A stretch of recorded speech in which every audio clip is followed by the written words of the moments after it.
बिस्मिल्लाहिर्रहमानिर्रहीम। अस्सलामुअलैकुम जी, क्या हाल चाल है आपके। उम्मीद करती हूँ आप सब खैरियत से होंगे। अल्हम्दुलिल्लाह मैं भी ठीक हूँ। तो आज जो मज़ेदार सी रेसिपी मैं आपके लिए लेके आई हूँ वो है मटन कोरमा, जो शादियों में बनता है और दावतों पे भी बनाया जाता है, जो कि बहुत ही मज़े का बनता है। तो चलें जी, आज की मज़ेदार सी रेसिपी बनाना शुरू करते हैं।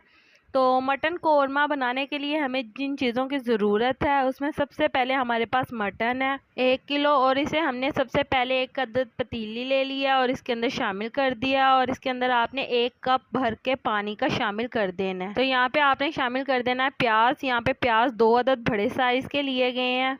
4 से 5 अदद हरी मिर्चें ले लेनी है आपने, और 2 अदद बड़े साइज के टमाटर ले लेने हैं। टमाटर और हरी मिर्चें शामिल करने के बाद आपने मसाला जात ले लेने हैं। मसाला जात में आपने लहसुन अदरक का पेस्ट ले लेना है 2 चम्मच, नमक हस्बे जायका, सुरख मिर्च 2 चम्मच भर के, हल्दी आधा चम्मच, गरम मसाला मिक्स आधा चम्मच, और कौरमा मसाला यहाँ पे हाफ टी स्पून आपने लेना है। कौरमा मसाला आप यहाँ पे किसी भी ब्रांड का ले सकते हैं। मैंने यहाँ पे नेशनल का कौरमा मसाला लिया है। तो इन तमाम मसाला जात को आपने गोश्त के अंदर शामिल कर देना है और आपने इसे अच्छी तरह से मिक्स कर लेना है। ये देगी स्टाइल मटन कोरमा बहुत ही मज़े का बनता है। इसका जायका बिल्कुल देग के कोरमे जैसा होगा, तो बहुत ही मज़े का ये तैयार होगा। आप इस रेसिपी को ज़रूर ट्राई करिएगा, आपको ये बहुत ही पसंद आएगी। तमाम मसाला जार शामिल करने के बाद आपने इसे बॉयल दिला लेना है 1 दफ़ा, और इसे ढक्कन ढक के पकने के लिए छोड़ देना है हल्की आग के ऊपर। तो जैसा कि बॉयल आ गया तो हम इसे ढक्कन ढक के पकने के लिए छोड़ देंगे आधे घंटे के लिए।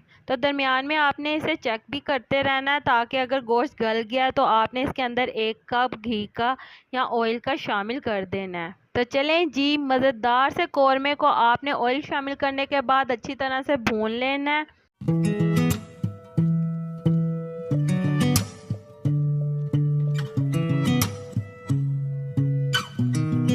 तो जी माशाल्लाह से अच्छी तरह से हमारा कौरमा बहुत ही मज़े का तैयार हो गया है। तो जैसा कि आप देख सकते हैं हमारा गोश्त अच्छी तरह से भून चुका है। तो हम इसके अंदर शामिल करेंगे यखनी। जब हमारा गोश्त गल गया था तो इसके अंदर से हमने बाकी यखनी निकाल के अलहदा कर ली थी उस वक्त। तो अब हम इसके अंदर ये बाकायदा शामिल कर देंगे। यखनी शामिल करने के बाद आपने इसे 4 से 5 मिनट के लिए पका लेना है, और इसके बाद आपने इसके अंदर शामिल कर देना है हरा धनिया हस्बे ज़रूरत, और गरम मसाला 2 चम्मच भर के।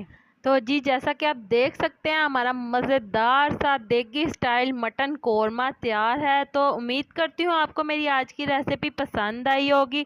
अगर पसंद आई है तो मेरी वीडियो को लाइक कर दें और मेरे चैनल को सब्सक्राइब कर दें, ताकि आपको आने वाली और मज़ेदार सी रेसिपी का नोटिफिकेशन बर वक्त मिल सके। अल्लाह ताला आपको बहुत सारी खुशियाँ अता करे, आपके रिज़्क़ में ढेरों ढेर बरकत अता करे, आपको मक्कातुल मुकर्रमा और मदीनातुल मुनव्वरा की हाज़िरी नसीब करे। आमीन सुम्मा आमीन। तो मुझे भी अपनी दुआओं में याद रखिएगा। मिलते हैं आपसे एक और मज़ेदार रेसिपी के साथ एक और नई वीडियो में।